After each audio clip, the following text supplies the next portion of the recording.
Hot అంశాలపై debate news బెంచ్కి స్వాగతం. ఆంధ్రప్రదేశ్లో తాజాగా జరుగుతున్న పరిణామాలు, వాటి వెనకాల జరుగుతున్నటువంటి వాస్తవాలు, ఈ అంశానికి సంబంధించి మాట్లాడేందుకు ప్రస్తుతం మనతో పాటు ఉన్నారు పురుషోత్తం రెడ్డి, రాజకీయ విశ్లేషకులు. నమస్తే అండి. నమస్తే సార్. అసెంబ్లీ సమావేశాలు పూర్తయిపోయినాయి. టోటల్గా ఈ సమావేశాలను చూస్తే మనకేం అర్థమవుతుంది? శాసనసభ సమావేశాల్లో ప్రతిపక్షం పూర్తిగా వెళ్ళకపోవడం, దాని లోటు చాలా స్పష్టంగా కనిపిస్తుంది. ప్రతిపక్ష యొక్క సంఖ్య అంత అనే దానికన్నా ప్రతిపక్షం లేకపోతే ఆ సభ కలదప్పుతుంది. ఆ పరిస్థితి మనకు కనపడతా ఉంది. ప్రభుత్వానికి విధులైన పరిస్థితిలో వాళ్ళు చెప్పేదానికి ప్రాధాన్యత ఇచ్చినట్టుగా ఉంది. ఒక రకంగా ఒక ప్రాధాన్యతను ఏదైతే అసెంబ్లీలో ఇంకా బడ్జెట్ సెషన్స్ కాబట్టి నిజానికి కీలక చర్చగా ఉండేది. ప్రతిపక్షంగానే వచ్చి ఉంటే ముఖ్యంగా సూపర్ 6 హామీల అమలు కానీ, రాష్ట్ర ఆర్థిక పరిస్థితి కానీ పెద్ద చర్చ జరుగుండేది. చాలా అంశాలు బయటకు వచ్చిండేవి. కానీ అట్లాంటివి ఏమీ లేకుండా సాధారణ సమావేశాలుగా ముగిసిపోయి, అందువల్ల ప్రభుత్వం కూడా చెప్పేదానికన్నా లేని ప్రత్యర్థి పైన విమర్శలకే పరిమితం అయిపోయింది. అందువల్ల ఈ సమావేశాలకు ఎంత ప్రాధాన్యత ఉందో అంత ప్రాధాన్యత రాలేనటువంటి సమావేశాలుగా ముగిసిపోయిందని చెప్పతప్పదు. మండలిలో గతంలో 2014-19 అయిపోయింది, 19-24 మధ్యలో దాదాపు 2-3 సంవత్సరాల పాటు తెలుగుదేశం డామినేషనే ఉంది. ఆ టైంలో వైఎస్ఆర్ కాంగ్రెస్ పార్టీ ప్రభుత్వ బిల్లుల్ని అనేకం ఆపేయగలిగారు. చివరికి అమరావతి లాంటి వాటిట్లలో పెద్ద సీరియస్ ఇష్యూసే క్రియేట్ అయ్యాయి. ఇప్పుడు అసెంబ్లీలో బిల్లులన్నీ కూడా మండలిలో ఈజీగా ఆమోదం పొందుతున్నాయి. కాకపోతే మండలిలో మేము చాలా గట్టిగా పనిచేస్తున్నామని వైఎస్ఆర్ కాంగ్రెస్ పార్టీ చెప్తోంది. ఇక్కడ వ్యూహంలో లోపం ఉందా, లేకపోతే వ్యూహం అది కరెక్టే అనుకోవాలా?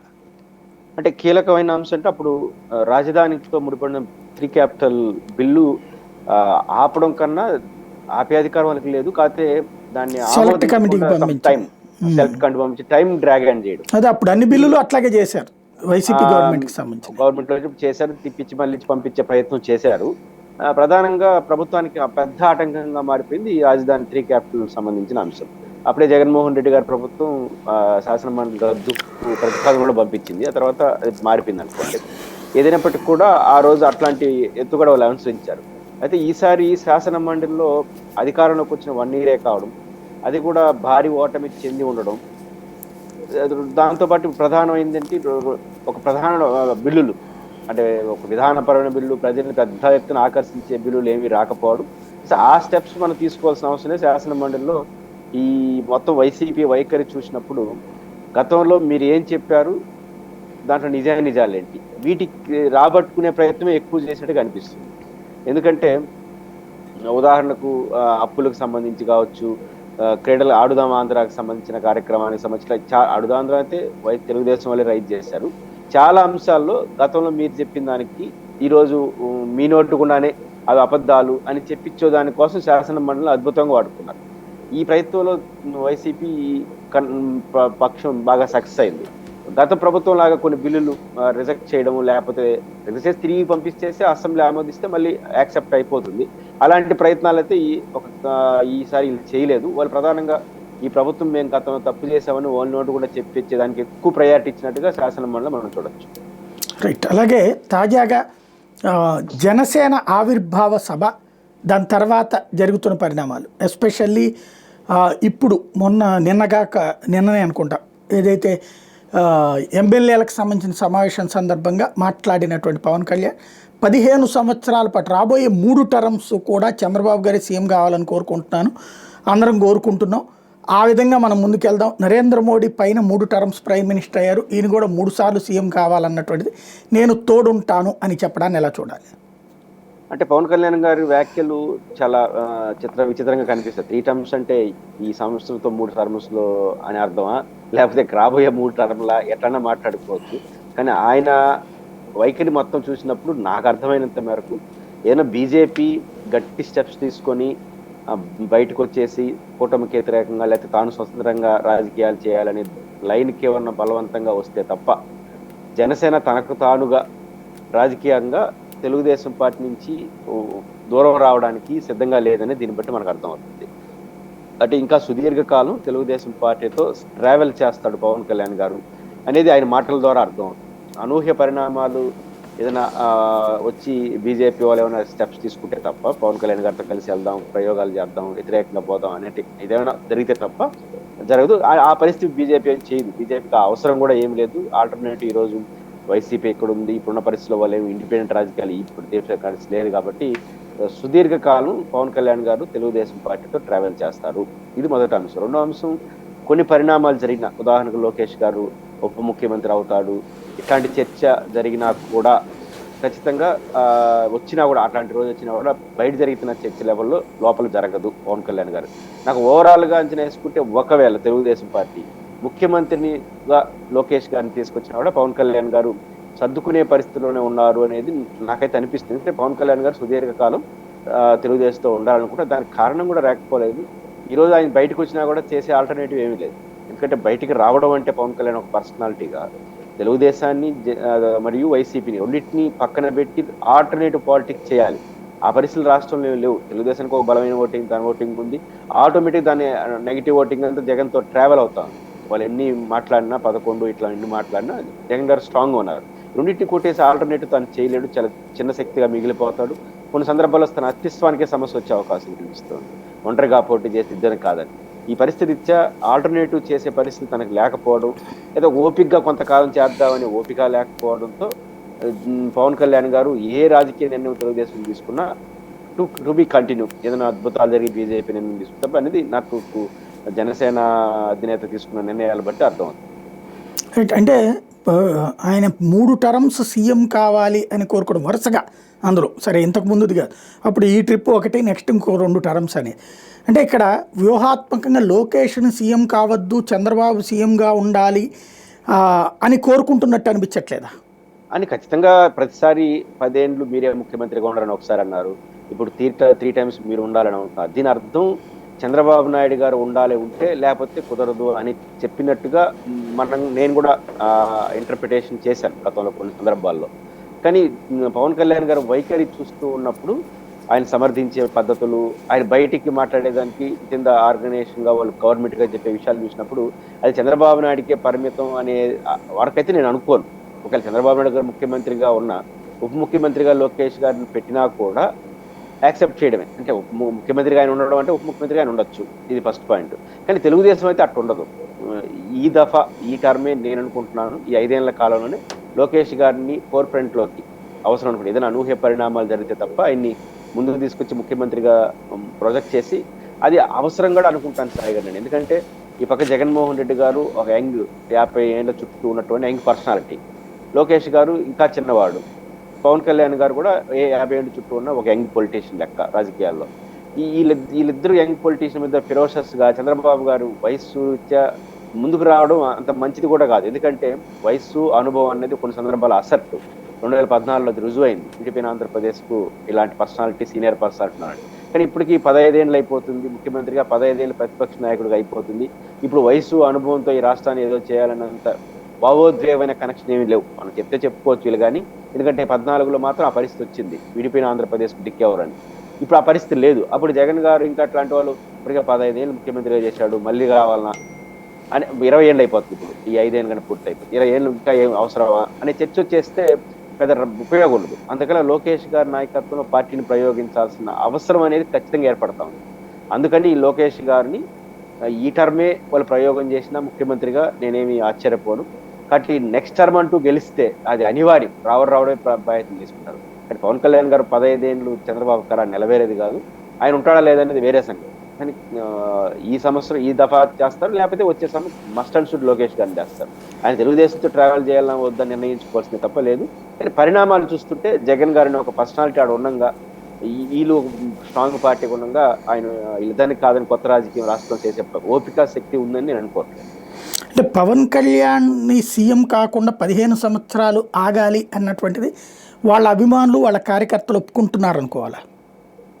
ఒప్పుకోక తప్పని పరిస్థితి ఏర్పడుతుంది. ఎందుకంటే 15 ఏళ్ళు ఆయన ముఖ్యమంత్రిగా, ఇప్పుడు 15 ఏళ్ళు ఆయన ముఖ్యమంత్రిగా ఉండమంటే లోకేష్ గారిని ఇండైరెక్ట్ గా ఒప్పుకోనట్టు అనేది దాని అర్థం ఉంటుందేమో కానీ తనైతే కాదు కదా.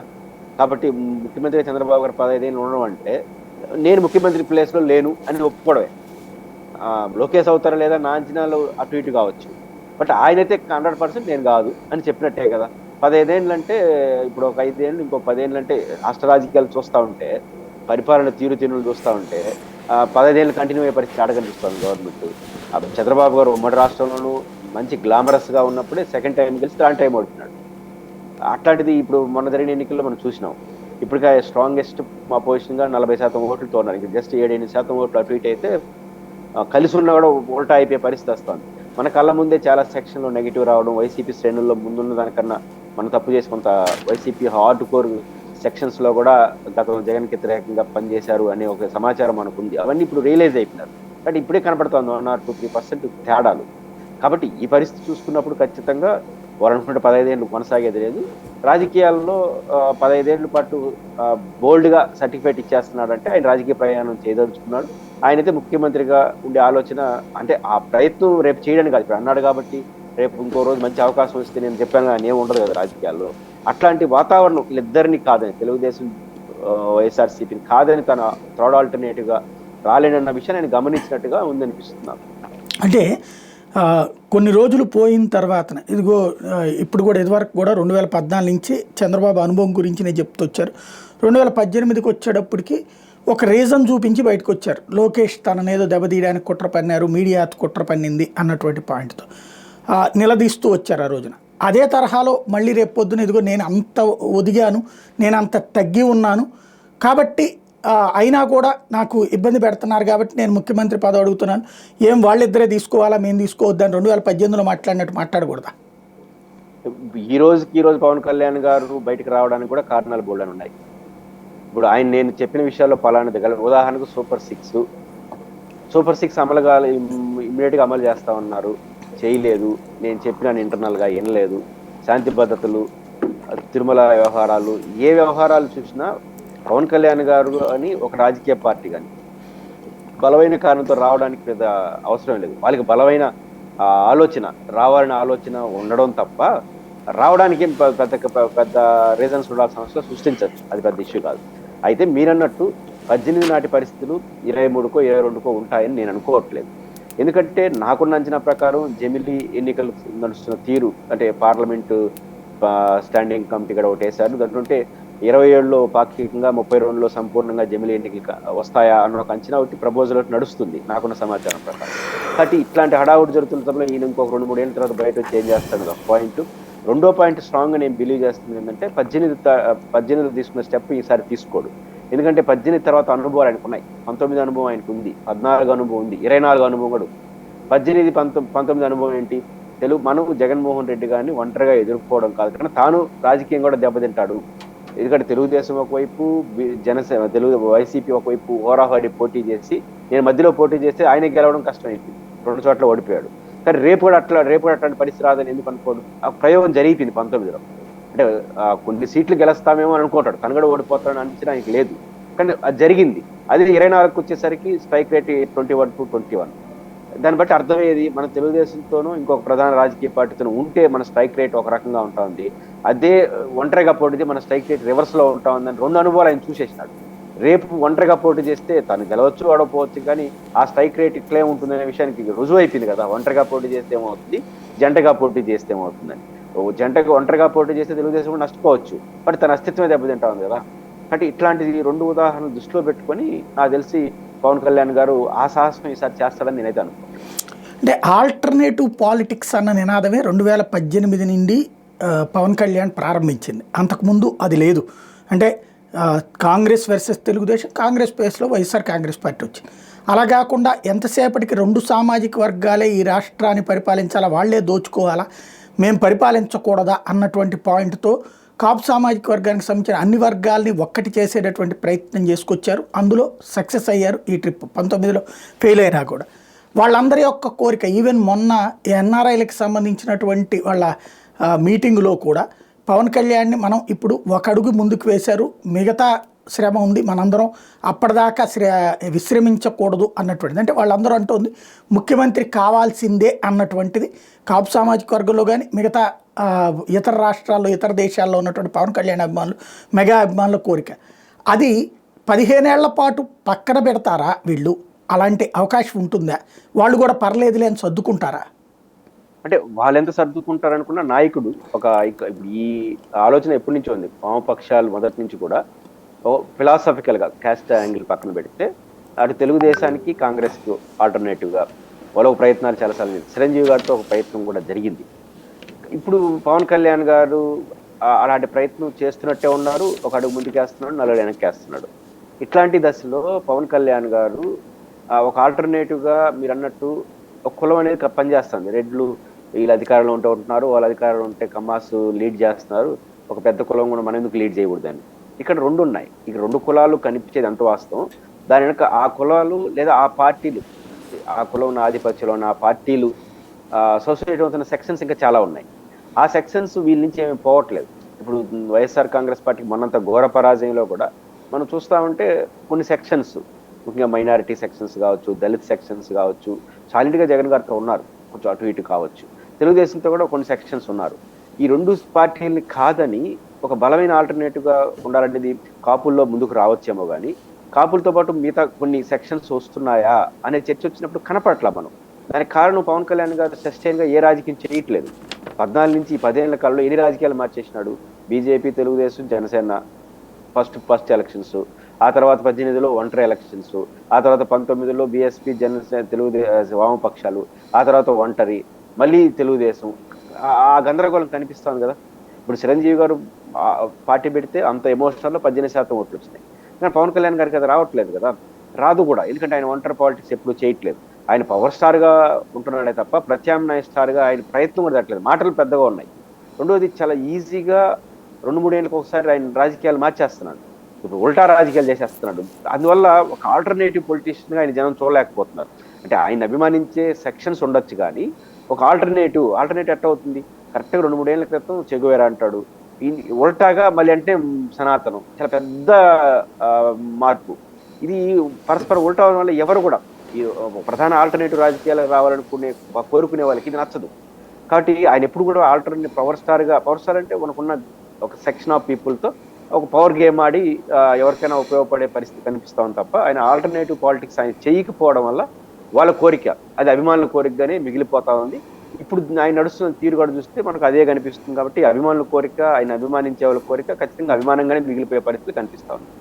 దేశవ్యాప్తంగా Bharatiya Janata party either number 1 or number 2గా ఉండాలని కోరుకుంటోంది. అన్ని రాష్ట్రాల్లో ఆ విధమైన కసరత్తులు చేస్తోంది. ఆంధ్రాలో అట్లా అవసరం లేదులే, మనం తోక పార్టీగా ఏదో వాళ్ళు ఇచ్చే సీట్లు తీసుకుని ఉండొచ్చులే అని ఆగుతుందా? అంటే భారతీయ జనతా పార్టీకి మాత్రం ఓ రోజు వస్తే పవన్ కళ్యాణ్ గారి లాగా సర్దుకునే పార్టీ అయితే కాదు. ఇప్పుడు అతి కష్టం అనుకుంటున్న తమిళనాడులో కూడా రకరకాల ప్రయోగాలు చేస్తూ ఉంది. ఏఐడిఎంకేతో కొంత అడ్జస్ట్మెంట్ కొన్నారు. మళ్ళీ తర్వాత ఏఐడిఎంకేతో ఉంటే బీజేపీ, ఏఐడిఎంకే గెలిచే అవకాశాలు దెబ్బతింటాయంటే బహుశా సర్దుకున్నట్టున్నారు, పక్క వచ్చినట్టున్నారు. మళ్ళీ ఇప్పుడు కొత్తగా ఒక రాజకీయ పార్టీ వచ్చింది, వాళ్ళు వదలట్లేదు. అంటే ఆంధ్రప్రదేశ్ కన్నా బెటర్గా ఏం లేదు, కానీ వదలకుండా ఒక ప్రయత్నం చేస్తూనే ఉన్నారు. కానీ ఆంధ్రప్రదేశ్కి వచ్చేసరికి తమిళనాడులో లాగా బీజేపీతో ఉంటే ఇది నష్టము అనే పరిస్థితులే కనపట్లేదు. తెలుగుదేశం పార్టీ బీజేపీతో లేఖ ఎన్నికలు చేసింది, వచ్చి ఉండే ఎన్నికలు చేసింది, అంటే పెద్ద కనపట్ల. అందువల్ల ఈ 2 పార్టీలు తమిళనాడు లాంటి పరిస్థితులు లేవు కాబట్టి సర్దుకుంటున్నారు వ్యూహాత్మకం కూడా. కాబట్టి బీజేపీ ఒంటరిగా బయటకు వచ్చి ఎదిగే వాతావరణం కనపడలేదు కాబట్టి వాళ్ళు మౌనంగా ఉన్నారు. ఏ అవకాశం దొరికినా వాళ్ళు ఏమో మౌనంగా ఉండరు. కానీ అట్లాంటి అవకాశాలు ఇప్పుడు కనపట్లేదు. స్ట్రాంగెస్ట్ పార్టీగా వైసీపీ, స్ట్రాంగెస్ట్ పార్టీగా తెలుగుదేశం ఉన్నాయి కాబట్టి ఈ 2 పార్టీలు వాళ్ళ కారణంగా వాళ్ళన్నా బలహీనపడాలి ఏదో ఒక్కరు, లేదా వాళ్ళనుకొని వీళ్ళని బలహీనపరచాలి. వాళ్ళనుకొని వీళ్ళు బలహీనపరచడం కూడా ఇప్పుడు మనకు కనపట్లేదు. ఎందుకంటే 2024లో తెలుగుదేశం ఓడిపోయింది అనుకోండి, ఓడిపోయి ఉంటే అనేక కారణాలు అయితే తెలుగుదేశం కొంచెం థ్రెట్ వచ్చి ఉండేది. ఎందుకంటే చంద్రబాబు గారు సీనియారిటీ కావడం, లోకేష్ గారు ఏంటో నిరూపితం కాకపోవడం, రేపు నిరూపించుకోవచ్చేమో, నిరూపితం కాకపోవడం వల్ల ఒక తెలుగుదేశం వీకెండ్ అయి ఉంటే అప్పుడు దాంట్లో దూరం ఉండొచ్చు, కొంత లాగుండొచ్చు. కానీ ఇప్పుడు వైసీపీ అపోజిషన్, తెలుగుదేశం అధికారంలో ఉంది కాబట్టి వాళ్ళు స్ట్రాంగ్గా ఉంటారు. వైసీపీ అధికారంలో లేకపోయినా బలహీనంగా మనకు కనపడిన కొన్ని కష్టాలు వచ్చిన వాళ్ళ వెనకాల బలమైన సమాజం ఉంది. రేపు జగన్ గారు తప్పు చేసిన వెనకాల పరిగెత్తరు బీజేపీ వెనకాల. అట్లాంటి పరిస్థితి ఉన్నప్పుడు మళ్ళీ వైసీపీ స్ట్రాంగ్గా మళ్ళీ అధికారంలోకి వస్తుంది, తెలుగుదేశం అంటే స్ట్రాంగ్గా ఉంటుంది. అందుకని బీజేపీకి పట్టు దొరకట్లా, ఛాన్స్ దొరకట్లా. లేకపోతే బీజేపీ గొమ్మడి పార్టీ కాదు. అలాంటి రోజు వస్తే మాత్రం వాళ్ళు ఖచ్చితంగా రాజకీయాలు చేస్తారు. శాసన మండలిలో ఉన్నటువంటి ఇప్పుడు మర్రి రాజశేఖర్ రాజీనామాతో మొత్తం 5గురు వెళ్ళిపోయారు. ఇంకో 8 మంది కూడా వెళ్ళిపోతారంటున్నారు. తెలుగుదేశం పార్టీ అయితే వాళ్ళ నాయకులు ఎవరన్నా బయటికి వెళ్తున్నారని తెలిసినా లేదా అసంతృప్తితో ఉన్నారని తెలిసినా ఒక టీమును పంపించడం, వాళ్ళని కన్విన్స్ చేసే ప్రయత్నం చేయడం చేస్తారు. ఇక్కడ అట్లా చేయకపోవడం, ప్రతి ఒక్కళ్ళు ఎమ్మెల్సీగా తీసుకున్న వాళ్ళు కూడా ఇప్పుడు తమకు అన్యాయం జరిగింది, మంత్రి పదవి రాలేదు, లేకపోతే ఇంకొకటి కారణం చెప్పి వెళ్ళిపోతున్నారు. వైఎస్ఆర్ కాంగ్రెస్ పార్టీకి ఇక మండలంలో కూడా తమకున్నటువంటి ఆధిపత్యం కోల్పోబోతోంది అనుకోవచ్చా? ఖచ్చితంగా చాలా ఎర్లీగా శాసనమండలిలో తనకున్న ఆధిపత్యాన్ని కోల్పోతుంది. అంటే స్ట్రాంగెస్ట్ పర్సన్ గా ఉండేవాళ్ళు ఉంటారు. నేనైతే ఈ 1 year కూడా ఉంటారా ఉండరు అనుకున్నా, వచ్చిన వాతావరణం, వచ్చిన గెలుపు యొక్క స్వభావాన్ని చూసినప్పుడు. కాబట్టి రాజకీయాల్లో షార్ట్ టర్మ్ గా ఇప్పుడు మర్రి రాజశేఖర్ గారు వెళ్ళడానికి, సరే వాళ్ళు పైకి ఎన్ని చెప్పినా ఆయన మంచి వ్యక్తే, చెడ్డ వ్యక్తి అనలేము. కొంత ఆయన చెప్పిన దాంట్లో మంత్రి పదవి స్థానం ఇవ్వకపోవడం, విడుదల రజనీ గారు మధ్యలో యాక్టివ్ అయిపోవడం, వారు చెప్పిన దాంట్లో రీజన్ ఉండొచ్చు. కానీ వాళ్ళకి ఇంకో ఆల్టర్నేటివ్ కనపట్లేదు. ఉదాహరణకు విడుదల రజనీ గారిని మళ్ళీ చిలకలూరుపేటగా చేశారు. ఆయనకి బ్రైట్ ఫ్యూచర్ ఏం కనపట్ల. వైసీపీ తెలుగుదేశంలో మాత్రం ఏముంటుంది అనేది వేరే సంగతి, కానీ కనపట్ల. అక్కడ ఆయన వెళ్ళడం అనివార్యంగా అనిపిస్తోంది. ఇట్లాంటి పరిస్థితి ఉన్నప్పుడు సహజంగా కొంతమంది వెళ్తారు, కానీ ఉండగలిగిన వాళ్ళు గట్టిగా కూడా ఉంటారు. ఇప్పుడు వరదు కళ్యాణి గారు ఇట్లాంటి, ఎందుకంటే ఇది ఒక మంచి అవకాశం. ఎందుకంటే శాసనసభ జరగకపోవట్లేదు, వీళ్ళు ఇంక పోతారని అనుకోలేము. శాసన మండలిలో పోయే అవకాశం ఉంది, వాయిస్ ఇచ్చే అవకాశం ఉంది. రెండు సభలో ఉన్నంత ఒత్తిడి శాసన మండలిలో అపోజిషన్ పైన ఉండదు. కొంచెం ఇచ్చిపుచ్చుకునే ద్వారాతో మాట్లాడుతూ ఉంటారు. ఎక్స్పోజ్ కావడానికి అనూహ్యంగా ఇప్పుడు వరదు కళ్యాణి గారు లాంటి వాళ్ళు ఎక్స్పోజ్ అయ్యారు, చంద్రశేఖర్ రెడ్డి గారు లాంటి వాళ్ళు టీచర్ ఎమ్మెల్సీ ఎక్స్పోజ్ అవుతున్నాడు. అంటే ఇది ఒక మంచి అవకాశం కదా. కాబట్టి భవిష్యత్తులో మనం అధికారానికి వస్తున్న ఆశ కూడా వైసీపీకి బాగా వచ్చింది ఒక స్థాయి వాళ్ళకి. కాబట్టి ఇంకెళ్ళరు. కానీ కొంతమంది తప్పదు రాజకీయాల్లో అనుకునే వాళ్ళు, ఇంతమించి మనం రాజకీయ భవిష్యత్తు వైసీపీతో కాదు, వైసీపీ రేపు పవర్లోకి వచ్చినా మనకి ఇంతమించిన బెటర్ భవిష్యత్తు ఏం లేదు అని రాజశేఖర్ గారికి ఈ రోజు ఉన్న పరిస్థితి రేపు అధికారంలోకి వచ్చినా కూడా వైసీపీకి అట్లే ఉంటుంది. అట్లాంటి వాళ్ళు సర్దుకుంటారు. అట్లాంటి సర్దుకున్న వాళ్ళు రాజశేఖర్ గారు ఒకరు సర్దుకున్నారు, ఇంకా కొంతమంది సర్దుకోవచ్చు. గతంలోని ఆధిపత్యం మాత్రం ఖచ్చితంగా తగ్గుతుంది. ఎక్కువ కాలం పెట్టలేరు, ఎందుకంటే శాసన మండలి అనేది ఒక సమస్యగా మారిపోయింది కదా తెలుగుదేశం పార్టీకి. కాబట్టి అది ఉంటుంది. ఇంకా మీరు పోయిన వాళ్ళతో మాట్లాడి జగన్మోహన్ గారు మొదట్లో ఉన్నటువంటి బలము బలహీనత అదే. అప్పుడు 23 మంది ఎమ్మెల్యేలు పోయినప్పుడు కూడా ఆయన డోంట్ కేర్ అన్నట్టే ఉన్నాడు. డైరెక్ట్ గా ఎమ్మెల్యేలు కీలకంగా ఉన్న చోట డెవలప్ అయినప్పుడు ఎమ్మెల్సీలు ఎట్టబడుతున్నాడు ఆయన. కాబట్టి ఉండేవాళ్ళు నా వాళ్ళు, పోయేవాళ్ళు నాకు సంబంధం లేని వాళ్ళుగా ఆయన భావిస్తున్నాడు. గతంలో కూడా విజయసాయి రెడ్డి గారి విషయంలో, విజయసాయి రెడ్డి గారు విషయం మాట్లాడమని మీలాంటి జర్నలిస్ట్ అంటే ఇంకా ఒకరిద్దరు ఆలోచన ఏదో ఉన్నట్టున్నారు, వాళ్ళు పోచెప్పని అన్నాడు. ఇంకా ఆయన ఇట్లా వ్యవహార శైలి అది కొన్ని సందర్భాల్లో ఆయనకి అదే హీరోయిక్ గా కనిపిస్తా ఉంది. జగన్ భయపడ్డాన్ని కొన్ని సందర్భాల్లో నష్టం కూడా వస్తుంది. అంటే ఆయన మాట్లాడతాడు, తిరిగి వాళ్ళని బుద్ధిగించి వెనక్కి తీసుకొస్తాడు అని అయితే నేను అనుకోవట్లేదు. చాలా ఎర్లీగానే మెల్లిమెల్లిగా తెలుగుదేశం పార్టీ ఇంకా రాబోయే కాలంలో, ఇప్పుడు ఈసారి కొంతమంది ఎన్నికయ్యారు, ఇంకొక 2 ఏళ్ల తర్వాత మళ్ళీ ఒక నెక్స్ట్ 2 ఏళ్ళకి మాత్రం కంప్లీట్ గా తెలుగుదేశం హ్యాండ్ ఓవర్ లోకి శాసన మండలి వెళ్ళిపోతుంది. అప్పుడు వైఎస్ఆర్ కాంగ్రెస్ పార్టీ పరిస్థితి ఏంటి?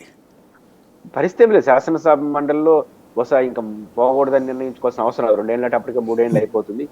కాబట్టి ఇంక పోకుండా ఉండదు. ఇంత ప్రెజర్ దాంట్లో ఉండదు. కాబట్టి శాసన మండలిలో రిఫ్లెక్ట్ ఏమి సొసైటీలో కాదు కదా.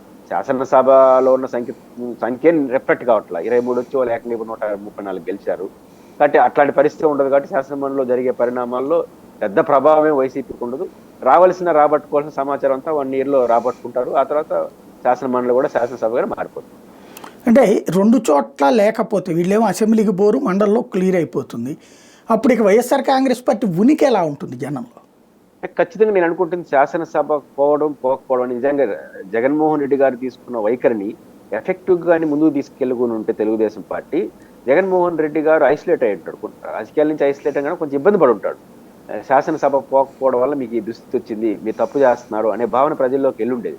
అందుకు భిన్నంగా శాసనసభను నడుపుతున్న తీరు కానీ, నడుపుతూ తీరంటే శాసనసభలో రోజు ఏదో తప్పు చేస్తున్నాను కాదు.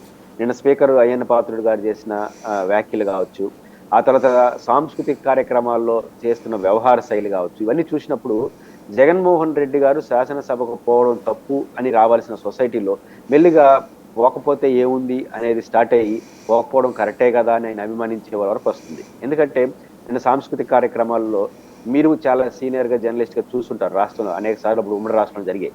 ఇట్లా జరిగి మనం చూసినామా?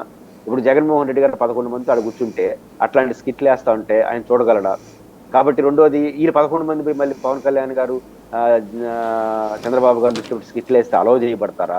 ఇవన్నీ చూసినప్పుడు పోతే తప్పే ఉంది. ఇట్లాంటి అవమానాలు కూడా బయట ఇట్లా చేస్తున్నారంటే లోపల జగన్ పోతే ఇంకా ఎంత అవమానిస్తారు, పోకపోవడం కరెక్ట్ కదా అని ఒక వైపురేకి వచ్చేస్తారు ప్రజలు ఈ వ్యవహార శైలి వల్ల. దాన్ని బాగా ఉపయోగించుకుంటే బాగుండేది. నిన్న అసెంబ్లీలో స్పీకర్ గారు ఆయన మందలించడం, ఆర్గ్యుమెంట్ చేయడం, చర్చ చేయడం తప్పు కాదు, దాన్ని ఆయనకు అధికారం ఉంది, బాధ్యత కూడా ఉంది. కాకపోతే దొంగల్లా వెళ్ళిపోవడం అనే పదం, అన్నిటికన్నా మించి 11 కేవలం అని 2 సార్లు నొక్కి ఒక్కానించడం. మీరు చూసుంటారు 134 తెలుగుదేశం, 8 బీజేపీ, 21 తెలుగుదేశం, 11 వైఎస్ఆర్సీపీ అంటూ మళ్ళీ కేవలం 11 అని 2 సార్లు అంటారు. ఈ స్పీకర్ దాని ఏమైంది? ఇట్లాంటి వ్యవహారాల వల్ల జగన్ పోకడం ఉంటే మంచిదని అభిప్రాయం ప్రజలు వచ్చే అవకాశం ఉంటుంది. అందువల్ల శాసనసభలో వెళ్ళకపోయినా శాసన మండలిలో కూడా ఎందుకు జనం చూస్తున్నారంటే ప్రతిపక్షం స్ట్రాంగ్ గా ఇష్యూ చేస్తా ఉంది, వాళ్ళకి అవకాశం, అందువల్ల రంజుగా ఉంటుంది హౌస్, అందువల్ల చూస్తున్నారు. ఇప్పుడు శాసనసభని అంత ఎఫెక్ట్ ఎందుకు చూడట్లేదు? ఇక్కడ రంజుగా లేదు. జగన్ గారు, చంద్రబాబు గారు ఉపన్యాసం, పవన్ కళ్యాణ్ గారు మాటలు ఎక్స్పోజ్ అవుతున్నాయి, కానీ మిగతా విషయాలు చూడట్లేదు. శాసనసభనే జనం చూడనప్పుడు రేపు శాసన మండలిలో ప్రతిపక్ష వ్యాఖ్యలు పట్టించుకోరు. కానీ శాసనసభలో వైసీపీ ఉందా లేదా పెద్దగా పట్టించుకోకుండా వెళ్ళిపోతారు. బయట ఎఫెక్టివ్ ఉంటున్నారు కదా, జగన్ గారు ఎఫెక్టివ్ బయటకు వస్తున్నారు కాబట్టి ప్రజలు మెల్లిగా దానికి అడ్జస్ట్ అయ్యే అవకాశం ఉంటుంది. మిథున్ రెడ్డి, పెద్దిరెడ్డి, జగన్ వీళ్ళందరి మీదన ఈ కేసులు తాజాగా ఒకటి పెట్టబోతున్నారు. లిక్కర్ కుంభకోణం, ఢిల్లీలో లిక్కర్ కుంభకోణం తర్వాత అతి పెద్ద లిక్కర్ కుంభకోణం. దానికి వ్యతిరేకంగా వరుసపెట్టి సాక్షి కథనాలు ప్రొజెక్ట్ చేసుకొస్తుంది. వాళ్ళని నెలల తరబడి జైల్లో ఉంచారు. కేజ్రీవాల్ కావచ్చు, తర్వాత వాళ్ళకి సంబంధించిన సత్యేంద్ర జైను, సిసోడియా, వీళ్ళందరూ కూడా. అలాంటి పరిస్థితి ఇక్కడ వీళ్ళ ముగ్గురికి రాబోతుంది అనుకోవచ్చా? అంటే ఖచ్చితంగా తెలుగుదేశం పార్టీకి కోపతాపాలు ఉండొచ్చు. బేసిక్గా చంద్రబాబు నాయుడు గారిని ఎన్నికల ముందు అరెస్ట్ చేసి ఉండడం, వీటన్నిటి రాజకీయ కోణం కూడా ఉంటుంది కాబట్టి ఆ కోరిక అయితే వాళ్ళకు ఉంటుంది, దాన్ని ఏం కాదనలేము. ఇప్పుడు చాలా మందిని అరెస్టులుగా అట్లే చూడాలి. కాకపోతే ఇంత ఈ జగన్మోహన్ రెడ్డి గారి అరెస్ట్ అనేది రాజకీయం ప్లస్ సాంకేతికం రెండు కలిసి వస్తుంది. ఇప్పుడు చంద్రబాబు నాయుడు గారిని చివరిలో అరెస్ట్ చేశారని మనం అంటున్నాం, కానీ నాకు తెలిసి వాళ్ళు మొదటి నుంచి అరెస్ట్ చేయాలనుకున్నా కూడా పట్టు దొరకాలి కదా. చీఫ్ మినిస్టర్ ఎప్పుడు కూడా బ్రాడ్గా డెసిషన్స్ తీసుకునే దాంట్లో భాగస్వామి అవుతాడు. అంటే పాలసీ డెసిషన్లోనే సీఎం గారు దొరుకుతారు ఎక్కడైనా సరే. ఎందుకంటే ఇంప్లిమెంటేషన్కి వచ్చేటప్పుడు అందరూ ఐఏఎస్లు, మంత్రులు ఉంటారు. అంటే ఒక పాలసీ డెసిషన్స్లోనే లోపాలుండి ఆ లోపం కారణంగానే కింద కరప్షన్ జరగడానికి కానీ మాల్ ప్రాక్టీస్ జరగడానికి కారణమైంది అనేది ఎస్టాబ్లిష్ అయితే తప్ప ముఖ్యమంత్రి స్థాయిలో అరెస్ట్ చేయడం సులువు. కేజ్రీవాల్ వ్యవహారం కావచ్చు, లేకపోతే అక్కడ వాళ్ళ నాయకుల వ్యవహారాలు చూసినప్పుడు ఆ లిక్కర్ పాలసీలకి జరిగిన మాల్ ప్రాక్టీస్కి ఎక్కడో లింక్ కుదిరింది. ఆ కుదరడం వల్లనే వాళ్ళు ఎక్కువ, నిజానికి అది కరెక్ట్ కూడా కాదు అందువల్ల పెట్టడం. ఎందుకు ఎట్లా జరిగిందో ఇప్పుడు నాకు కూడా ఆశ్చర్యం. ఎందుకంటే మనకు యాజ్ పర్ సుప్రీంకోర్టు గైడెన్స్ ప్రకారం 7 సంవత్సరాలు లోబడి జైలు శిక్ష పడే కేసు ఉంటే 60 రోజుల్లో బెయిల్ రావాలి. 7 సంవత్సరాలు పైబడి శిక్ష పడే కేసు నమోదైతే 90 రోజుల్లో బెయిల్ రావాలి. 3వ పాయింట్ కూడా సుప్రీంకోర్టు మార్గదర్శకాల్లో మల్టిపుల్ స్టేషన్లో మల్టిపుల్ కేసులు ఒకే వ్యక్తి మీద ఉన్నప్పుడు పీటీ వారెంట్లు వేసి ఎక్కడ అరెస్ట్ చేస్తే అక్కడ అన్ని విచారణ చేసి బెయిల్ ఇవ్వాలి, శిక్ష పడితే శిక్ష పడి. ఇది మారదు. దీనికి భిన్నంగా జరిగిపోయింది ఢిల్లీలో. అది ఎలా జరిగిందో కవిత గారు కూడా చాలా రోజులు ఉన్నారు. సరే, రాజకీయాలు వ్యవస్థలు పరిమితుంటాయి. అట్లాంటి పరిస్థితి ఉన్నారంటే ఇప్పుడు ఢిల్లీ ప్రభుత్వం సీరియస్గా తీసుకుంది, బీజేపీ అట్లాంటి ఒత్తిడి చేసుకునే శక్తి సామర్థ్యాలు రాష్ట్రానికి ఉంటుందా అన్నప్పుడు నాకు అనుమానమే. రెండోది, జగన్మోహన్ రెడ్డి గారు క్యాబినెట్ డెసిషన్స్లో మద్యం పాలసీలు ఏంటి, కింద ఎగ్జిక్యూటివ్ అయిన దాంట్లో ఎక్కడ జరిగింది అనేది మనకు కనిపిస్తుందల్లా ఎక్కడ సాయి గారు. బేసిక్గా మద్యము కొన్ని సంస్థలు ఉత్పత్తి చేసినాయి, దాన్ని ప్రభుత్వమే టేకప్ చేసి అమ్మింది, ఇదే జరిగింది. దీంట్లో ఎక్కడ మాల్ పెట్టారంటే మద్యం ఉత్పత్తి చేసిన కంపెనీల దగ్గర డీల్ చేసుకోవడం ఏమైనా ఆన్ రికార్డ్ ఏమైనా తప్పులు జరిగినాయా, లేదా ఆ మద్యం ఉత్పత్తిలో ఎక్కడ నాణ్యంలో తేడాలు ఉన్నాయి అట్లా జరిగినాయా, ఇట్లాంటివే మనకు కనిపించాలి, ఏం జరుగుతుందో చూడాలి. కాబట్టి దీని అంతా చూసుకున్నప్పుడు ముఖ్యమంత్రి స్థాయిలో పాలసీ డెసిషన్స్లో జగన్మోహన్ రెడ్డి గారు ఈ పాయింట్ ఆఫ్ వ్యూలో దొరుకుతారా, ఆ విషయం ఉంటారా అనేది నాకు టెక్నికల్గా సాధ్యం కాకపోవచ్చు. అయితే అరెస్ట్ చేసి కొన్ని రోజులు పెట్టడానికి ఇవేమో పెద్ద ఆటంకం అన్నప్పుడు కాకపోవచ్చు. అంటే మీరు ఢిల్లీతో పోల్చారు కాబట్టి అట్లాంటి వాతావరణం సాంకేతికంగా కనపట్లేదు. ఓకే, ఆ ఢిల్లీలో కేంద్రంలో ఉన్న పార్టీ అనుకోవడం, ఆ లింక్ కూడా కుదిరింది. ఇక్కడ కేంద్రంలో ఉన్న పార్టీ అట్లా అనుకుంటుందని నేను అనుకోను. రాష్ట్ర పరిమితులు ఉన్నాయి. రెండోది, లింక్ కూడా అట్లా కుదరట్లేదు. ఈ కారణం అయితే అరెస్ట్ అయితే చేయొచ్చు అనుకుంటే పెద్ద విషయం కాదు. 6 రోజులు ఉండొచ్చు, 10 రోజులు ఉండొచ్చు, 20 రోజులు ఉండొచ్చు. అంతకు మించి ఒక లాంగ్ రన్లో జగన్ గారిని లోపల పెట్టేంత కేసు అయితే ఇది కాదు. అంటే స్టాలిన్ ఒకటి దక్షిణాది రాష్ట్రాల మీటింగ్ని ఏర్పాటు చేశారు రేపే. దానికి జగన్మోహన్ రెడ్డిని పిలుస్తా సొంతగా మంత్రుల్ని, ఎంపీలని కూడా పంపించారు. జగన్ అటెండ్ అయ్యే అవకాశం ఉందనుకుంటున్నారా? అంటే వ్యక్తిగతంగా ఒక పొలిటికల్ అనలిస్ట్గా అయితే ఆయన వెళ్ళడం కరెక్ట్ అని అనుకుంటున్నాను. మరి వెళ్తాడో వెళ్ళడం నాకు తెలియదు, కానీ వెళితేనే కరెక్ట్ అనుకుంటున్నాను. వెళ్ళే అవకాశాలు ఆయన లేదా ఆయన పార్టీ ఉంటుందా అన్న ఒక చిన్న అనుమానంగా నాకుంది. ఆయన వెళ్ళకపోయినా ఆయన పార్టీ ప్రతినిధి పంపిస్తాడేమో అని అనుకుంటున్నాను. కారణం ఏంటంటే జనరల్గా స్టాలిన్ గారితో కానీ డిఎంకేతో గుడ్ రిలేషన్ ఉంది. నేచురల్గా జగన్మోహన్ రెడ్డి గారి క్యారెక్టర్ మనం చూసినప్పుడు ఆయన నాన్చడు. ఒకవేళ వాళ్ళు వస్తాము ఈతో అపాయింట్మెంట్ అడుగుతారు కదా సార్, ఫార్మాలిటీగా మంత్రులైన ఎవరైనా ఒక పార్టీ అధ్యక్షుడు అడిగినప్పుడు వాళ్ళు ముందే మేము వస్తున్నామని అడుగుతారు. టైం ఇచ్చాడు అంటే వాళ్ళు పిలిచినా నేను వెళ్ళలేదు అనే అంత స్వభావం జగన్ గారిది కాదు. కాబట్టి అడ్జస్ట్ చేసుకుంటారు కదా, నా పరిస్థితులు అంత బాగాలేదు అంటే ఆఫ్ ది రికార్డుగా చెప్పిన ఆఫ్ ది రికార్డుగా మీరు ఆహ్వానం పంపండి, కానీ మంత్రులు ఎంపీ చాలా కీలకమైన ముఖ్యమంత్రి తర్వాత స్థానంలో ఉండేవాళ్ళు వచ్చి ఆయనకి వెల్కమ్ చెప్పి సన్మానం చేసి వెళ్ళారు. పైపించి ఆంధ్రప్రదేశ్లో విచిత్రంగా శర్మిలా గారిని కూడా పిలవాల. తెలంగాణలో కాంగ్రెస్ని పిలిచారు, బీఆర్ఎస్ పార్టీని పిలిచారు, కేటీఆర్ గారితో నేను వస్తా మేము వెళ్తున్నామని కూడా ప్రకటించేసినారు. బస్ వాళ్ళు వెళ్తున్నారు. కాంగ్రెస్ ఎట్టా వెళ్తుంది, బస్ రేవంత్ రెడ్డి గారు వెళ్తారా లేకపోతే నేషనల్ పార్టీ ఒకటి ఒకరే వెళ్తారా మనకు తెలియదు. కానీ ఆంధ్రప్రదేశ్కి వచ్చేసరికి ఓన్లీ జగన్ గారిని పిలిచారు, ఇంకొక అవకాశం లేదు. వాళ్ళు ముగ్గురు పార్టీలు ఎన్డీఏలో భాగంగా ఉన్నారు. షర్మిలా గారికి ఆయన పిలవాల అంటే ఏళ్ళు అని జగన్ గారిని పిలవడం, వాళ్ళు రావడం, ఇంటికి ఈయన ఆహ్వానించడం, వాళ్ళు కూడా మమ్మల్ని పిలిచారని ప్రచారంలో పెట్టడం వల్ల ఆయన స్వభావ రీత్యా ఆయన లేదా ఆయన పార్టీ ప్రతినిధి వెళ్తారేమో అని ఒక చిన్న అంచనా ఉంది. వెళ్ళడం కరెక్ట్ అని అనుకుంటున్నాను. బట్ ఆయన నేను మంచి అవకాశం, ఇప్పుడు బీజేపీతో జగన్ బాగున్నాడు, బీజేపీతో జగన్ కూడా ఇదైపోయాడు అనే ఒక విమర్శలకి ఫుల్ స్టాప్ పెట్టాలంటే జగన్ గారికి ఇది ఒక మంచి అవకాశం. అంటే అలా వెళ్తే ఆయనకి మంచిది. రెండో సౌత్ ఇండియా ఐకానిక్ గా ఈరోజు తమిళనాడు ఉంది, వాళ్ళ డిమాండ్ లో వాళ్ళ రాజకీయం 2026లో ఎలక్షన్స్ ఉన్నాయి కాబట్టి ఉండొచ్చు. కానీ చాలా కీలక అంశాలు ప్రస్తావించవచ్చినప్పుడు సౌత్ ఇండియా జరుగుతున్న ఈ పరిణామాలకి ఒక రిప్రజెంటేటివ్ గా జగన్ గారు వెళితే అది రాష్ట్రానికి కూడా అది మంచి జరుగుతుంది. ఆయన కూడా ఇతర పార్టీలతో ముఖ్యంగా ఢిల్లీలో ధర్నా చేసినప్పుడు జాతీయ పార్టీలు బలాబలాలతో పక్కన లేకుండా వచ్చి సంఘీభావం చెప్పడం వైసీపీకి ఎంత బూస్టప్ ఇచ్చింది. ఆ దాడులు అవన్నీ కరెక్ట్ రాంగ్ పక్కన పెడితే ఎట్లాంటి అవకాశం నేను ఒంటరి మామూలుగా వైనాట్ 175 నేను ఒక్కడు సింహం సింగల్ అనేది స్టేట్ లో మంచిగా ఉండొచ్చు, కానీ ఇక్కడ సింగల్ హీరోయిక్ గా ఉండేది రాష్ట్రం దాటిన పరిస్థితులు దాటిన ఒంటరి అనే పరిస్థితి వస్తుంది. ఒక్కడు నుంచి ఒంటరిగా మారిపోయే అవకాశం ఉంది. రాజకీయాలు ఇప్పుడు మంచిది కాదు. కాబట్టి డిఎంకే సభకి వెళ్తారేమో అనుకుంటున్నాను. వెళ్ళాలనేది నా అభిప్రాయం. మరి వాళ్ళు ఏంటంటే చూసుకోవాలి, చూడాలి. థ్యాంక్ యూ వెరీ మచ్ అండి. ఇది పరిస్థితి. ఓవరాల్గా అసెంబ్లీ సమావేశాలు పూర్తయినాయి. అదే సందర్భంలో వివాదాలు అన్నటువంటి వాటికి తెర తీయబోతున్నారా, అందులో మద్యం కుంభకోణంలో జగన్నే అరెస్ట్ చేస్తారా చూడాల్సినటువంటి అవసరం ఉంది.